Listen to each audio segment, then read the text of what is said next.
Eu tinha um assunto para tratar, eu não sei se de repente ele pode ser um pouquinho mais longo, é de uma pergunta que me fazem constantemente na internet.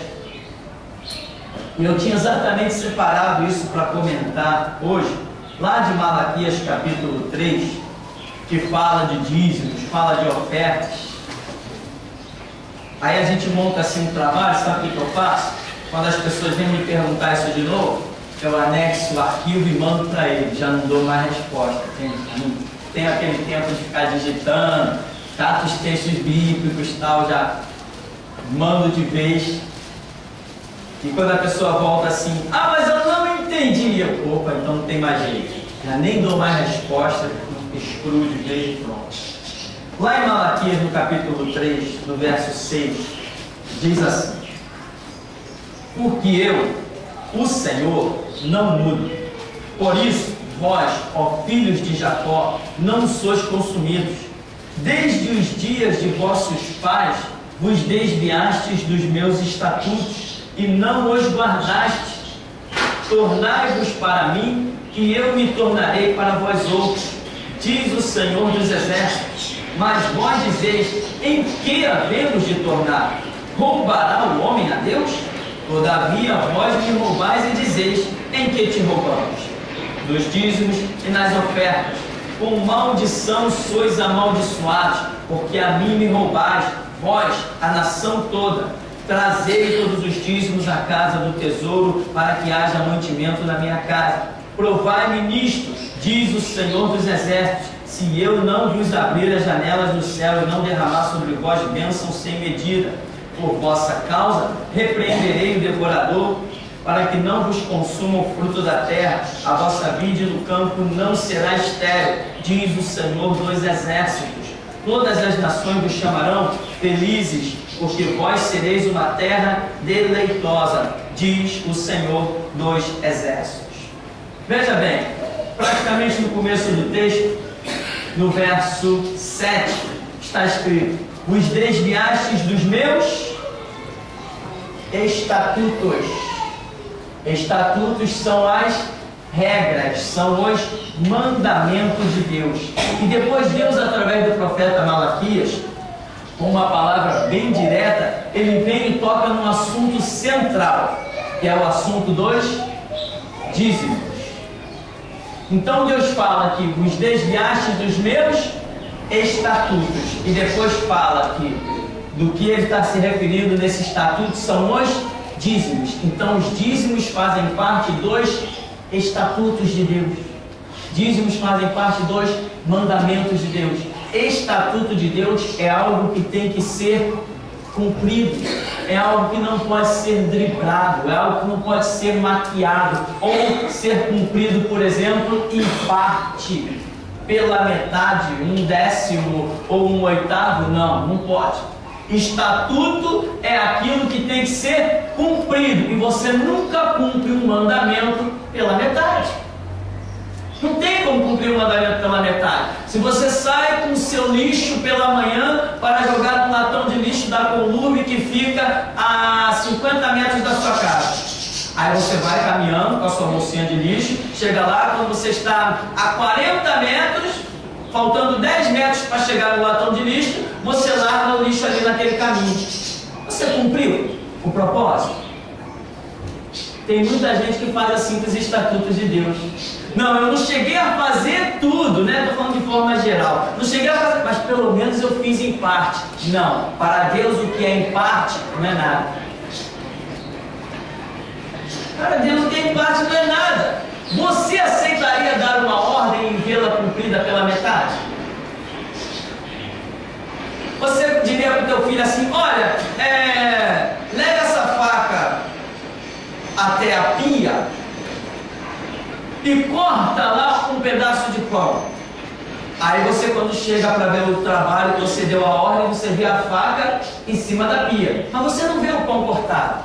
A sua ordem foi cumprida? Você não vai chamar a atenção? Às vezes você não vai se irritar? Estou dando um exemplo assim, bem simplesinho, uma besteirinha, né? Então, ordens têm que ser cumpridas por inteiro.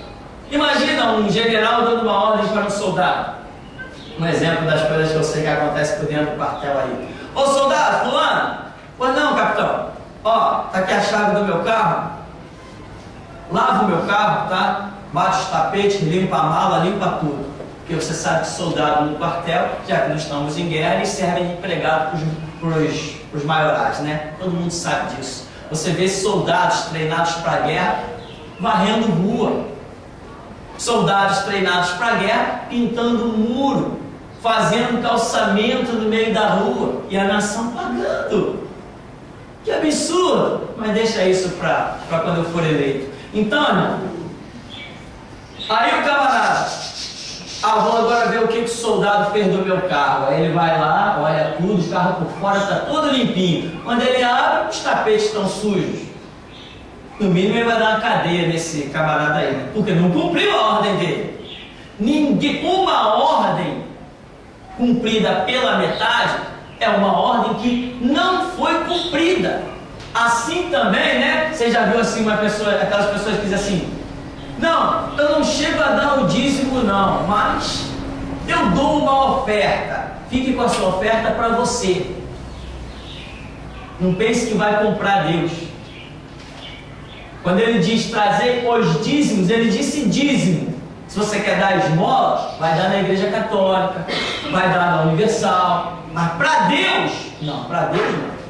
Ou tudo ou nada. Não, pastor, mas esse mês eu me apertei. Esse mês não deu para dar o dízimo. É mesmo? Então tá. Então esse mês também não dá para Deus tocar na sua vida. Segue seu caminho. Não dá para cumprir o estatuto pela metade. Essas são as perguntas que muita gente me faz na internet. Por exemplo, pastor, eu fiz um propósito com Deus de usar o meu dízimo para dar esmola para os pobres, para comprar folheto, para isso, para aquilo outro. Eu fiz esse tratado com Deus. Tá bom, você fez o tratado com Deus. Então Deus anulou a palavra dele. Em que tratado ele fez contigo? A Bíblia diz que só quem pode tocar em dízimo é sacerdote. Você é um sacerdote? Ah, pastor, todos nós somos sacerdotes. É mesmo para ministrar no altar? Todos somos sacerdotes para ministrar Cristo Jesus. Mas para tocar nas coisas do altar? Você tem liberdade de abrir aquela caixa ali de dízimo? Você tem liberdade de vir aqui pegar esse microfone? Você tem liberdade de pegar esse púlpito? Então você não é um sacerdote como eu sou um sacerdote. Somos todos sacerdotes, estamos todos debaixo do mesmo sangue. Mas eu nunca vi 2 Moisés, nem 5 Elias. Também o mundo teria sido transtornado, né? Tinha virado uma bola de fogo com 5 Elias pela rua. Ou quem sabe os 3 tupiranis espalhados pelo mundo. Então, meu irmão, presta atenção. O estatuto ele tem que ser cumprido por inteiro. Alguém já me perguntou aqui nesse lugar: não, mas se eu ver alguém necessitando de uma esmola, eu estou caminhando para a igreja, eu estou com o dinheiro do dízimo no meu bolso, eu vejo uma pessoa pedindo esmola, eu não posso tirar 10 reais daquele dízimo, 15, 20 reais e dar para aquela pessoa? Depende. Você é um sacerdote com autoridade para mexer naquele dízimo? Se fosse eu poderia, mas você pode? Se fosse eu poderia. Eu tenho autoridade para mexer nos dízimos que você tem. Mas eu vou deixar a pessoa morrer da fome? Meu irmão, não sei o que você vai fazer. Mas o dízimo, a Bíblia diz que tem que ser administrado pelo sacerdote que ministra no altar. Lembra da nação de Israel que tinha uma tribo, a tribo de Levi?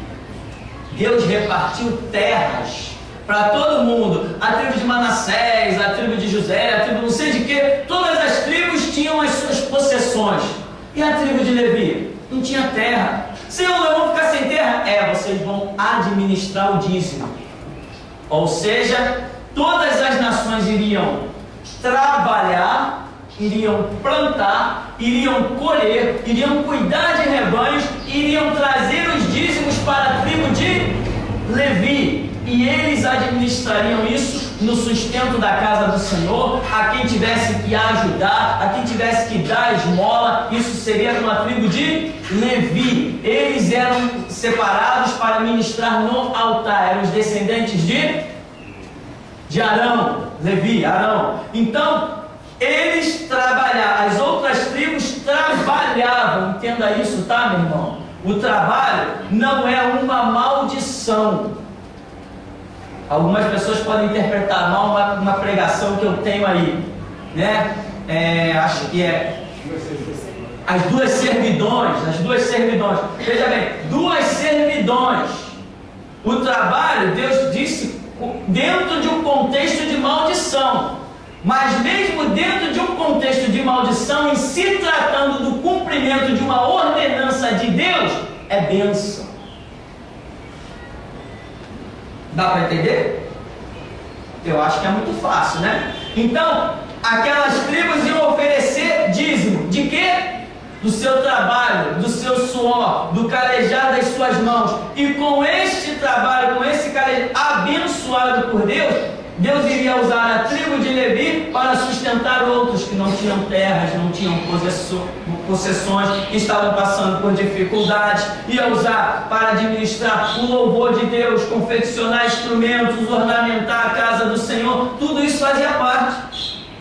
O templo de Israel, quando o Babilônia invadiu lá, estava ornamentado de ouro e prata. Sabe por que a Bíblia diz, olha, em verdade nos digo que não ficará aqui pedra sobre pedra que não seja derribada? Sabe por quê? Em cada passagem dos tijolos tinha ouro. Os romanos, quando invadiram Jerusalém para derrubar o templo, eles com um punhal quiseram pegar aquele ouro. Então, para pegar o ouro que estava entre os tijolos, eles tiveram que derrubar todas as pedras. Aí Jesus, sabendo disso, disse assim, não ficará aqui pedra sobre pedra que não seja derribada. Porque ele sabia que os inimigos viriam e iam querer pegar o ouro que estava entre os tijolos. Não sobrou nada. Então, meu irmão, um mandamento, outra coisa. Nós vemos Deus dizendo assim, com maldição sois amaldiçoados. Pelo que nós vemos aqui a Bíblia dizer, já nos dá a entender que dízimo era uma questão antiga. Porque Deus vem cobrando. Deus não está a partir daqui criando um mandamento. Olha, a partir de hoje vós me trareis o dízimo. Não, Deus está dizendo assim, vocês têm me roubado, porque não têm entregado o dízimo. Então vocês são amaldiçoados. Deus nunca amaldiçoa uma pessoa se ela não estiver transgredindo os seus mandamentos. Pois a Bíblia diz que a maldição sem causa não virá. E só existe uma causa de maldição, que é a quebra de um mandamento. Se não existir quebra de mandamento, não existe causa para a maldição. Aí muita gente diz assim, mas no Novo Testamento, nós não vemos Jesus falar de dízimo e oferta. Bom, eu vejo e vejo muito. Eu vejo Jesus, eu vejo Pedro, eu vejo Paulo, eu vejo Tiago, eu vejo João, eu vejo todos eles falando disso o tempo todo. Mas, se algumas pessoas não identificam, eu costumo mostrar o seguinte, eu costumo fazer uma cruz e dizer, aqui está o Antigo Testamento e aqui está o Novo Testamento. Nós temos que examinar o que passa pela cruz de Cristo e permanece. E o que não passa pela cruz de Cristo, o que é detido. Um grande exemplo que eu uso é o sábado.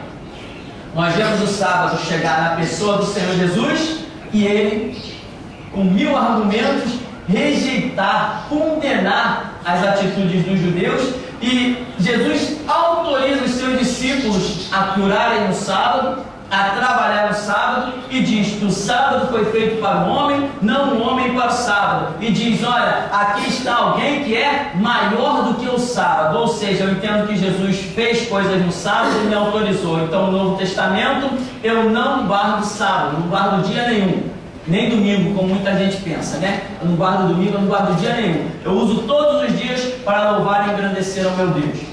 Agora, os dízimos. Nós vemos que os dízimos chegam até a cruz de Cristo, e Jesus vê no Novo Testamento uma mulher viúva, que ela dá 2 moedinhas no gasofilácio. Alguém diz assim, essa mulher é tão pobre, ela não podia dar mais? Só essas 2 moedinhas?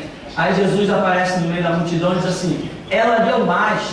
Muita gente deu do que sobra. Não quer dizer que Deus não tenha aceitado, mas Deus sobra, deu do que não vai fazer a mínima diferença. Tem gente que dá R$1.000 de oferta para a igreja, Ele tem 10 mil para viver um mês dele. O que são aqueles R$1.000? Não faz a mínima diferença. Mas Jesus diz assim, essa mulher, ela é viúva e ela deu do sustento dela, daquilo que ela ia precisar para passar o dia dela, para passar o tempo dela, para passar o mês dela. Ela deu do seu sustento, então ela deu mais. Por quê? Porque não é a quantidade, mas a qualidade. Não foi a quantidade, foi a qualidade. Enquanto pessoas podem hoje ofertar para a igreja 10 mil reais, aí pastor, toma aí 10 mil reais, mas o camarada tem 1 milhão no banco. O que são 10 mil reais para quem tem 1 milhão? Uma sociedade dessa? Tem pessoas que para chegar e dar na igreja 10 reais é um sufoco. É um sufoco. E eu sei muito bem o que é isso. Eu sei muito bem o que é isso. Cumprir ali o dízimo e dizer, Senhor, tu tens que prover. E até aqui me ajudou o Senhor. Então, meu irmão, não ouses enganar a Deus com metade, nem com nada disso. Então eu vejo Jesus, que poderia ter dito, naquela oportunidade, com aquela viúva pobre, necessitada, Jesus poderia ter saltado no meio da multidão e ter dado uma palavra contrária. Jesus poderia ter dito assim, ô mulher, estão reclamando aí que a tua oferta é pequena? Ora, vocês estão falando da oferta dela? Ela nem tinha que dar nada. Eu estou destituindo a questão do dízimo, eu estou destituindo a questão das ofertas. Ela não precisava dar nada. Ao contrário, Jesus, pelo que eu entendo, ele disse, ela deu, tinha que dar mesmo, e ela é bem-aventurada, porque ela deu o seu sustento. Então, meu irmão, eu vejo os dízimos chegarem à cruz de Cristo e atravessar para o Novo Testamento. Paulo colheu ofertas e dízimos de várias igrejas para sustentar outros ministérios. Ele até exalta o pessoal de Tessalonicenses, foi um pessoal que contribuiu grandemente para sustentar outros irmãos. Então, Jesus, com a sua vida, não cancela as ofertas e os dízimos, ele dá continuidade. Pastor, tudo que vier na mão da gente tem que dar o dízimo. E se a pessoa toma um dinheiro emprestado, daquele dinheiro emprestado tem que tirar o dízimo também? Veja bem, a questão do dinheiro emprestado, sabe que foi muito bom a gente tocar nesse assunto? Agora Deus vai falar com algumas pessoas nesse contexto. Irmão, se você está tomando dinheiro emprestado, tem alguma coisa errada na sua vida. Amém? Tem alguma coisa errada se você está tomando dinheiro emprestado. A bênção de Deus não está na vida de quem toma dinheiro emprestado. Está faltando aí, não sei, uma administração, uma prudência nos gastos, uma vigilância, né? Eu conheci um irmão que o filho dele chegava assim, pai, me dá dinheiro para comprar um chiclete. Dava 10 reais na mão do filho, o moleque saía com 10 reais para comprar chiclete, comprava um monte de bala, depois ele nem queria saber de troco, ganhava bem, tinha 2 farmácias. Depois ficou sem nada e valorizava 10 reais mais do que qualquer outra coisa. Entende? Mas quando tinha carro, tinha casa, tinha tudo isso, o filho disse, pai, me dá 10 reais para me comprar um chiclete ali, me dá dinheiro para me comprar um chiclete. Ele puxava 10 reais e dava na mão do filho para o filho comprar um chiclete de 50 centavos. Não queria nem saber do troco. Está querendo fazer gracinha para quem? Está querendo dizer que tem dinheiro? Está querendo se exibir na frente dos outros irmãos? Está querendo o quê? Irmão, nós suamos o mês todo para conquistar no final o salário. Nós temos que saber valorizar isso. Tem gente hoje que gasta uma fortuna com Coca-Cola, além de destruir a sua saúde, está jogando dinheiro pelo ralo.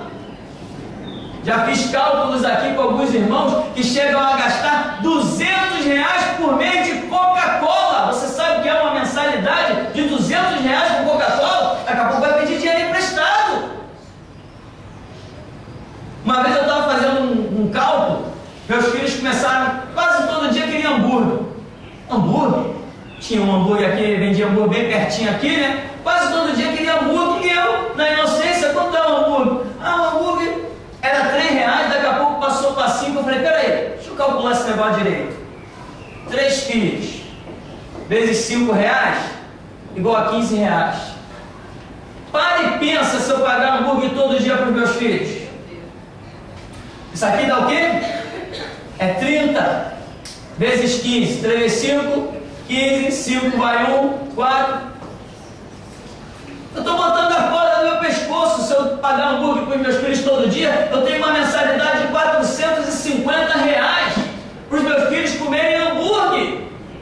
Vai faltar administração. Eu vou passar a pedir dinheiro emprestado, porque a bênção que está chegando na minha mão financeira, eu estou jogando fora nos hambúrgueres, para ele enganar o estômago dele, deficitar a saúde dele. Está comendo aqui dá hambúrguer com Coca-Cola, está destruindo a saúde dele, está criando um hábito alimentar horrível para comer hambúrguer com Coca-Cola. E eu estou jogando por mês R$450 na lata do lixo, praticamente. Falei, opa, tem hambúrguer sim, uma vez por semana. Meus filhos têm hambúrguer sim, uma vez por semana eles têm hambúrguer, mas todo dia não. Tem gente, irmão, que não percebe que está jogando dinheiro fora. Não vou nem falar do vício do cigarro, porque aí já é um vício. É um vício, cada um tem a sua luta para largar o seu vício. Se bem que tem gente que não está nem aí, não luta não, está tendo dinheiro. Ah, eu posso comprar, né? Então, meu irmão, veja bem. O ideal é que um cristão realmente nem peça o dinheiro emprestado. Existem momentos, sim, existem lutas, existem provas, existem momentos que Deus está tratando alguma situação e a pessoa pode até pedir o dinheiro emprestado. Tudo depende de um tratar de Deus, pode até. Agora, a rotina de pedir dinheiro emprestado significa que a bênção de Deus financeira não está na vida desta pessoa. Porque a Bíblia diz que em tudo quanto puseres a tua mão, Deus fará prosperar. Eu vou contar um pedacinho da minha história para você. Eu passei uma situação, irmão, difícil. E como todo ser humano, eu pensei em empréstimo, eu pensei em pedir dinheiro emprestado, pensei em mil coisas. E quando eu estava nessa luta terrível, com receitas de um filho para comprar 4 ou 5 remédios sem ter um centavo no bolso, sem saber o que ia comer no dia seguinte, eu parei no meu canto e fui falar com meu Deus. Deus, será que se eu pedir um dinheiro emprestado, essa vai ser a resposta, essa vai ser a solução? E de repente eu abri em Abacuque, e quando eu estava lendo em Abacuque, eu vi assim: ai daquele que a si mesmo se acumula de dívida. Eu falei, basta. Se tiver que passar fome amanhã, eu passo, mas pedir dinheiro emprestado eu não peço. Irmão, nunca passei fome. Todo dia na minha mesa chegava aquilo que era suficiente para mim e para a minha família. E até aqui me ajudou o Senhor. Hoje eu sou uma pessoa que posso dizer, nunca pedi dinheiro emprestado. E tem mais, já houve dias que eu não sabia o que ia comer no dia seguinte. Passei meses inteiros comendo sim, arroz com macarrão e queijo ralado. Passei meses inteiros comendo isso, mas nunca pedi dinheiro emprestado, porque essa palavra colocou uma corda no meu pescoço. Ai daquele que a si mesmo se acumula de dívida. Eu falei, então, se é a tua palavra, o Senhor proverá. Eu sei que eu ando com o Senhor. E proveu. Hoje nós temos uma casa para morar, eu não tinha nessa época. Nós temos carro para andar, eu não tinha nessa época. Nós temos tranquilidade, posso até pagar hambúrguer para os meus filhos, Coca-Cola, não todo dia. Todo dia? Então, meu irmão, procure ver direitinho, dobra os teus joelhos, fala com Deus. A bênção está chegando na tua mão, às vezes você analisa e vê que a bênção está chegando, o dinheiro está entrando. Você está trabalhando, o dinheiro está entrando, só que você não está vendo por onde que o bendito dinheiro está saindo. Você não está vendo aonde que ele está saindo. Ele está entrando, mas ele está saindo. Não está retendo, não está ficando nada aqui. É uma questão de quê? Prudência, revelação. Às vezes tem coisas dentro da nossa casa que ali trouxe uma influência maligna, você não sabe, um presente que você ganhou, uma coisa que você comprou numa loja dessas de Umbanda consagrada ao diabo, e ali existe uma artimanha do diabo minando a sua casa, minando os seus recursos. Isso aí também existe. Você faz uma oração, Deus revela qual é o problema, você se livra dele. O problema pode ser hambúrguer todo dia, mas o problema pode ser apenas uma coisa que tem consagrada ao diabo, que está lá dentro da tua casa e você não discerniu. Estou falando disso porque eu tive essas experiências também. São 25 anos de igreja. Então, meu irmão, essa pergunta foi muito interessante porque nos permitiu falar isso. Você não pode ser uma pessoa que vive pedindo dinheiro emprestado. Ora, Deus abençoa todo mundo, menos você. Deus prospera todo mundo, menos você. Por quê? Você é pior do que os outros? Uma vez eu estava numa igreja, para encerrarmos isso, eu estava numa igreja e a igreja é grande, revelações e mais revelações. Aí daqui a pouco veio uma revelação a uma irmã lá na igreja, uma profeta que estava à frente, e ela falou assim: tem uma pessoa aqui que está pedindo a Deus um aumento de salário. Quem é essa pessoa? Levanta a mão. Aí um irmão que eu conhecia, inclusive, levantou a mão. Aí ela disse assim: exatamente você. Você está pedindo a Deus um aumento de salário. Mas a bênção que Deus tem para você não é um aumento de salário.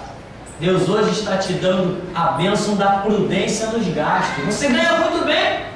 O que você precisa é saber gastar. Você não está sabendo gastar. Irmão, tem gente que vai no mercado, brincadeira, caixas de biscoito, caixa de refrigerante, caixa disso, caixa daquilo, e o básico, o sustento, o legume, a fruta, a carne, o frango, não vem nas compras. Entende? Então, você está prejudicando a sua saúde, você não está tendo uma prudência nos gastos. Hoje tem pessoas que chegam no mercado e compram R$800 de compra, meu irmão, que não dá para passar uma semana. Não tem prudência nos gastos. E a revelação, esse irmão na época ganhava muito bem. Era um dos irmãos da igreja que trabalhava numa multinacional, ganhava muito bem, que estava ali orando a Deus para ter um aumento de salário. E a palavra de Deus foi essa: não, Deus vai te dar uma unção, uma graça, para você ter prudência nos seus gastos. E a profeta disse assim: você ganha bem, só que você não sabe gastar. Você chega no mercado e fica perdido, você não sabe o que comprar. Amém? Então, a bênção de Deus muitas vezes está entrando pela porta, pela janela, por tudo que é canto, mas a gente está jogando ela lá no ralo do banheiro, no ralo da cozinha. Tem que saber isso também, né? Pastor, estou sempre no vermelho. Vamos orar.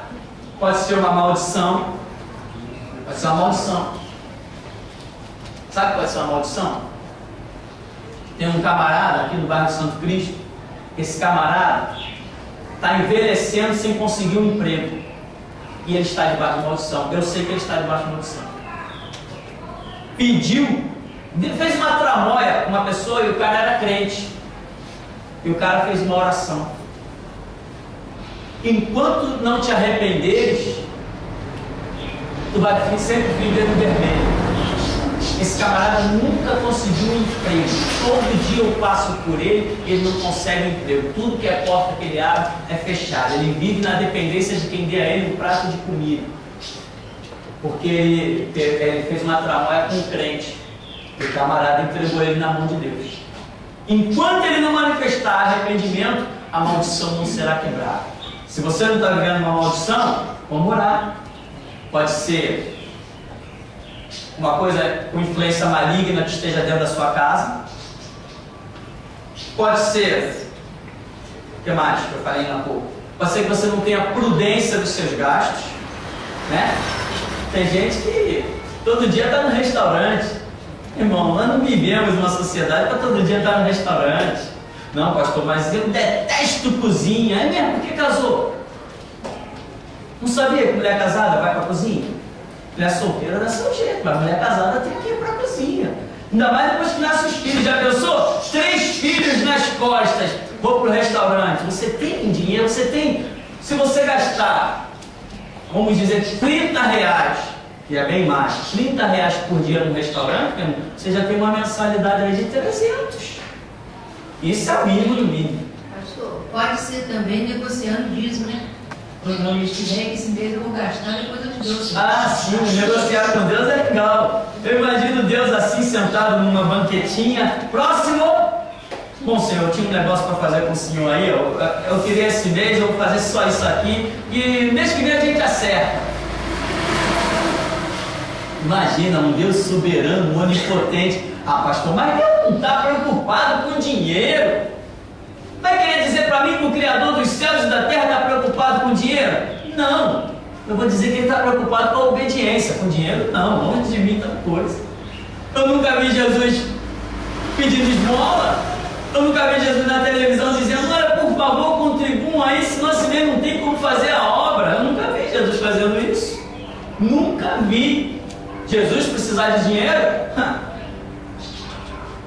100 mil reais, de onde veio? Não sei, mas que está feito, está feito.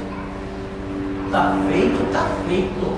Então, meu irmão, Jesus não precisa de dinheiro, mas de obediência precisa. Amém? Temos perguntas ou encerramos?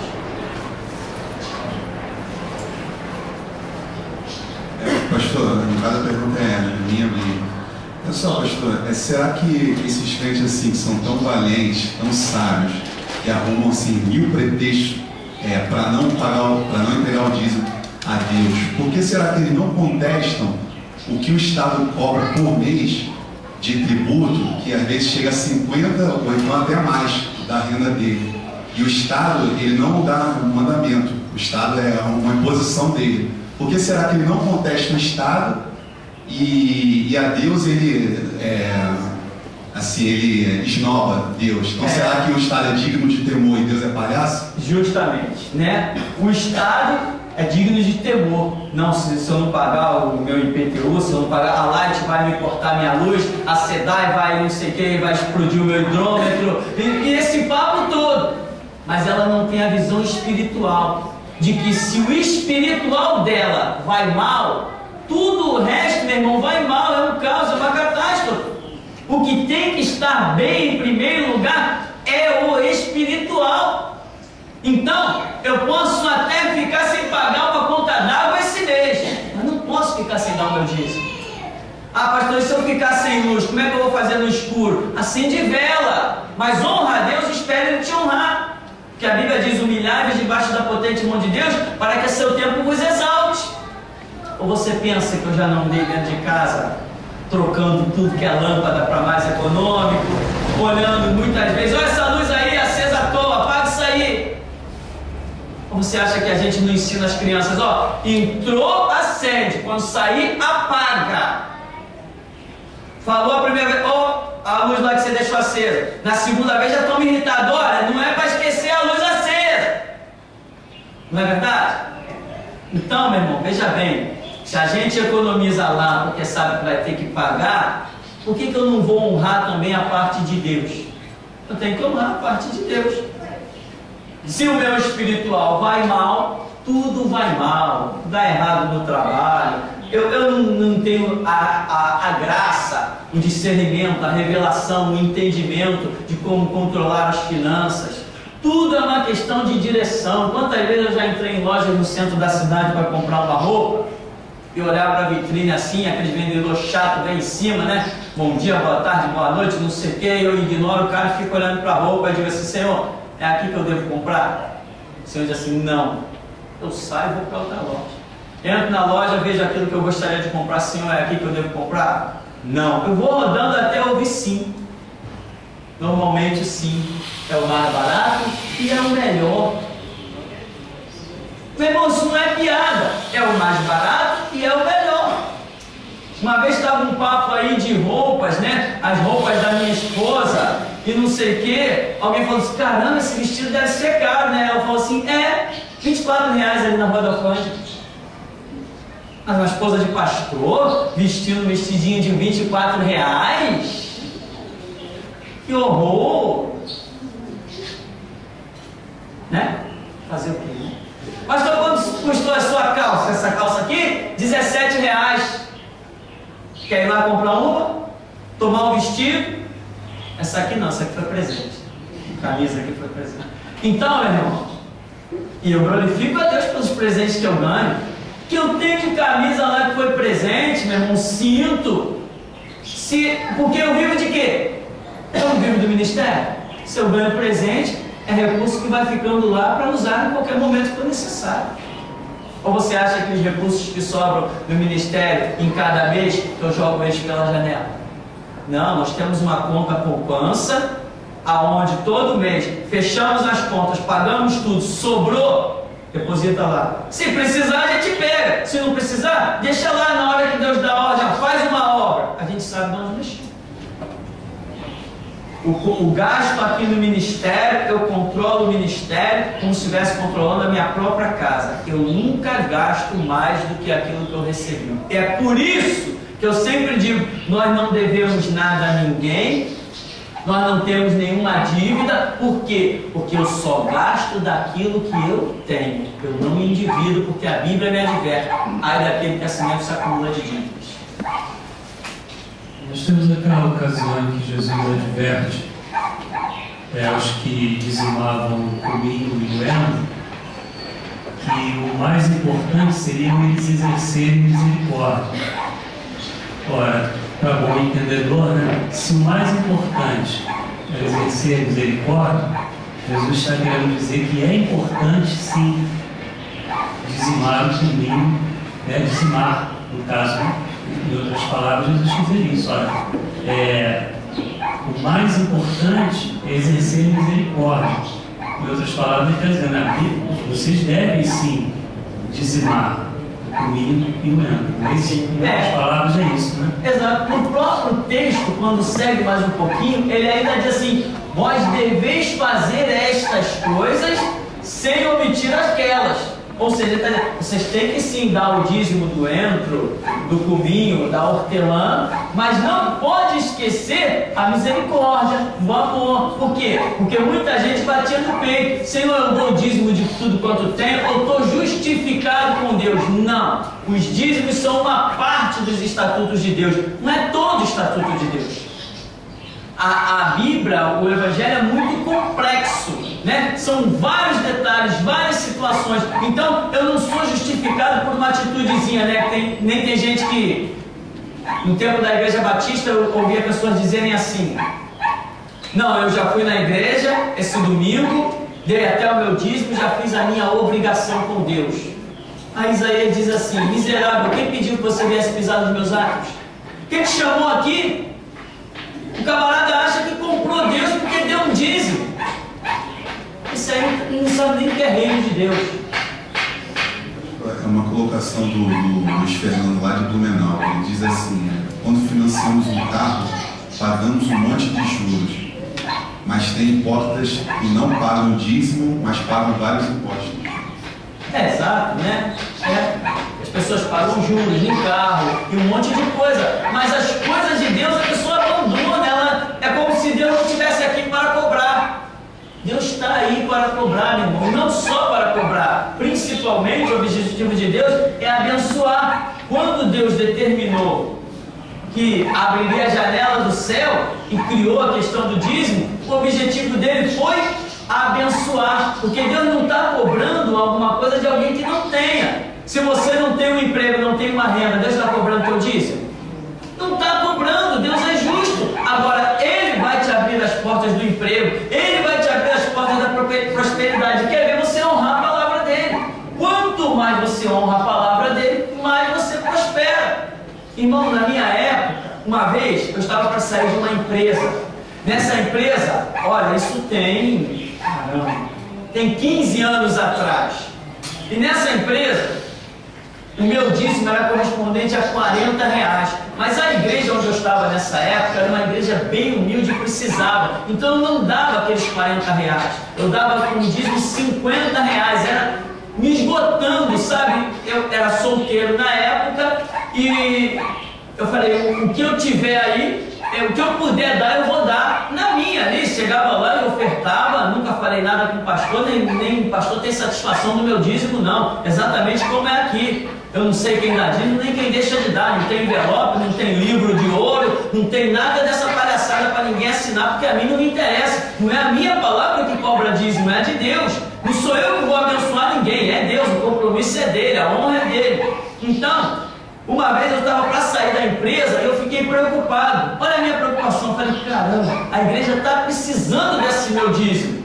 Se eu sair da empresa, se eu ficar desempregado agora, a igreja vai passar necessidade para pagar um aluguel, para as coisas que faz. E eu fiquei preocupado, eu fiquei orando, colocando aquele negócio na mão de Deus durante um tempão. Entende? Até que chegou mesmo a hora de eu sair daquele emprego. Quando eu saí, graças a Deus, a igreja já estava em outro nível, já não estava dependendo daquela minha oferta, já conseguia pagar o aluguel dela. Então, eu tinha essa preocupação. Mas tem gente que não tem essa preocupação. Pastor, nessa passagem de Mateus 23, Jesus esculachando aos fariseus, essa passagem, assim, no início, assim, para mim parecia ser mais clara em relação ao dízimo. Jesus ali deixa bem claro, né? Você tem que fazer essas coisas sem omitir aquela. Sim. Sim. Aí, eu já ouvi alguns argumentos de algumas pessoas dizendo em relação a essa passagem explicitamente, que Jesus, né, viveu no tempo da lei. Então ele estava cumprindo a lei, porque o dízimo é do Antigo Testamento. E citam aquela passagem de Jesus como um leproso e maneira oferecer um sacrifício para testemunha, dizendo que Jesus viveu sobre a lei. Só que o que Jesus ensinou, pelo menos isso que eu entendi, como ele falou lá, né? A lei durou até João. De João em diante está sendo pregado o Evangelho. Então o que Jesus ensinou não é lei, é o Evangelho. Então, no caso, quando ele ressuscitou e dizia que todo mundo ia pregar o Evangelho, foi o que ele ensinou, e não o que ele ensinar dali para frente. Sendo que, assim, até pedi para o senhor, assim, em relação a essa questão de Jesus viver pela lei, não só em relação ao dízimo, mas essa questão de Jesus viver, Jesus ser o cumprimento da lei, em relação a ele dar algumas palavras que, assim, dá a entender de que ele está tratando em relação à lei, quando ele diz ali na própria passagem de Mateus 23, quando ele fala, né, fazei o que eles fazem, o que eles mandam, mas não os imiteis, né? No caso, nós os fariseus estavam imitando, estavam ensinando a doutrina de homens e tal. Exato, Carlos. O que acontece é o seguinte: tem conceitos na lei, conceitos que iriam permanecer no Novo Testamento, né? Então esses conceitos do Antigo Testamento é aquilo que Jesus não se preocupa em dizer, olha, não faz isso aí não. Por exemplo, o sábado é um conceito que ele não ia querer no Novo Testamento. Jesus foi radical contra o sábado, chegou a chamar os homens de hipócritas. Vocês hipócritas, se vocês tiverem um boi e no dia de sábado ele cair numa cova, vocês não iam lá tirar ele? Porque o boi tem valor financeiro. Então vocês são hipócritas. Quanto mais vale um homem do que um boi. Então é lícito curar no sábado, é lícito fazer o bem no sábado. Jesus está acabando com o sábado. Agora tem conceitos que Jesus diz assim, olha, fazei o que os fariseus, na cadeira de Moisés estão os escribas, estão os fariseus, fazei o que eles dizem, fazei o que eles ensinam, porque na cadeira de Moisés só poderia sair o quê? A palavra de Deus. Na cadeira de Moisés só pode fluir a palavra de Deus. Jesus falou assim, faz o que eles dizem, ou seja, os conceitos da palavra iriam atravessar para o Novo Testamento. Não atravessaram? Não matarás, está escrito onde? No Novo Testamento, não vale. No Antigo Testamento, não vale para o Novo. Não adulterarás, não vale para o Novo. Não dirás falso testemunho, não vale para o Novo. Não cobiçar as coisas do teu próximo, não vale para o Novo. Então tem conceitos da cadeira de Moisés, muito em especial o Antigo Testamento, aquilo que Deus recebe no Monte Sinai e na administração do povo, tem conceitos ali que iam continuar valendo no Novo Testamento. Então Jesus não se opôs a isso. Olha, faz o que eles ensinam, mas não anda de conformidade com as suas obras. O que seriam as obras? Aí já é outra questão. Jesus vê os ensinamentos que eles têm da cadeira de Moisés, mas olha as obras deles, não condizem com o que eles pregam. Então Jesus está alertando para os conceitos da palavra que permaneceriam, como tantos que nós temos visto aqui. Agora, na questão dos dízimos, por exemplo, nós vimos aquelas vários detalhes, inclusive como foi dito mesmo aí em Mateus 23, né?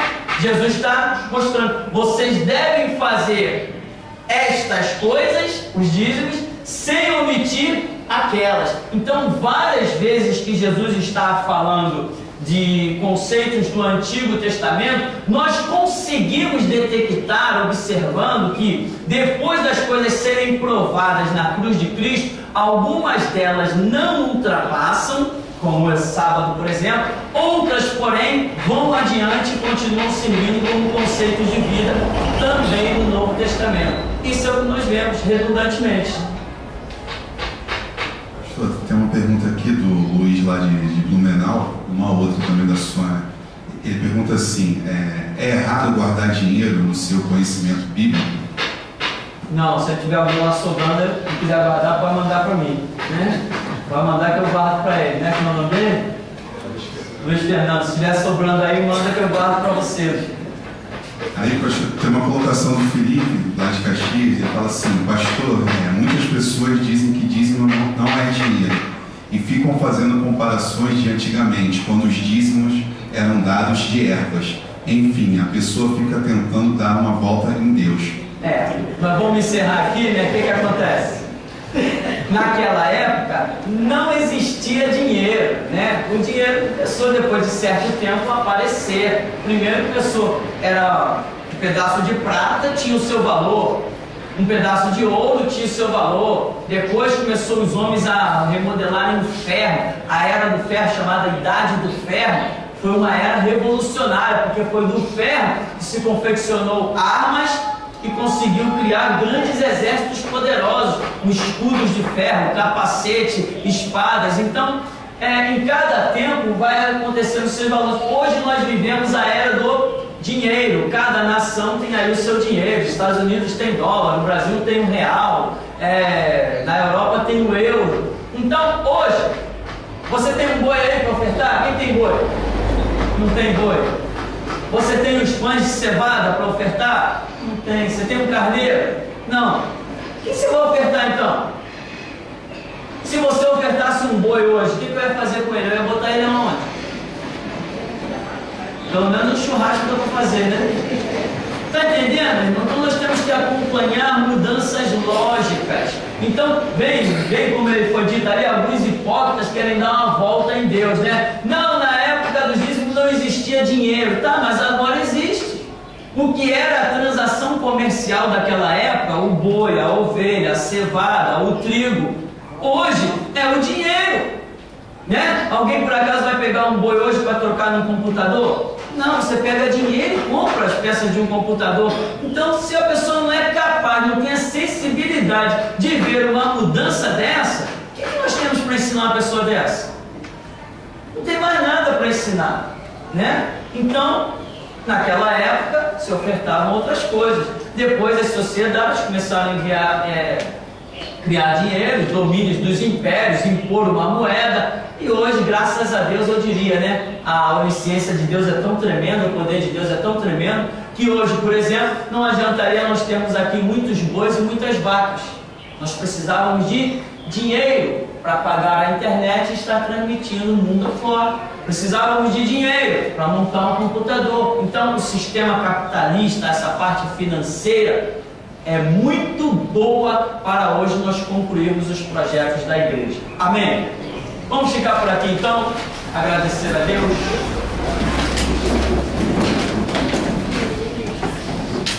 Amado Deus, Pai querido, nós te glorificamos por esta manhã. Ó Deus, pedimos que a tua bênção recaia sobre as nossas vidas, a bênção da administração que estava sobre José, ó Deus. Se naqueles 7 anos de fartura, José não tivesse tido a prudência de guardar o trigo em celeiros, ampliar maiores celeiros, ó Deus, quando viesse, ó Deus, o tempo da escassez, ele não poderia nem sustentar a si mesmo, que dirá sustentar toda a terra. Então dá também a nós a prudência de José, ó Deus, a administração, e faz com que tudo que as nossas mãos vieram a tocar, ó Deus, possa prosperar, que assim o teu Espírito vá falando em nosso meio, dirigindo, abençoando, coordenando os nossos pensamentos, nossos sentimentos, nossas atitudes, ó Deus, porque os mercados estão aí, ó Deus, mas nós devemos saber o que comprar, ó Deus, porque os supérfluos da vida, ó Deus, as luxúrias nos atraem, as falsas aparências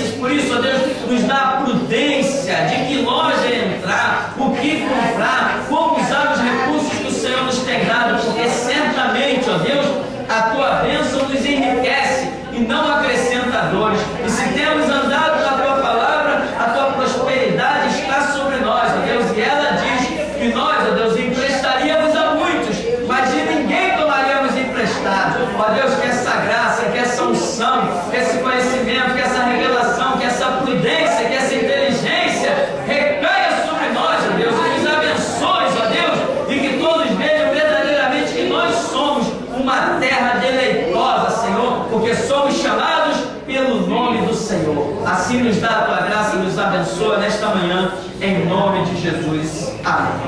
Amém, irmãos.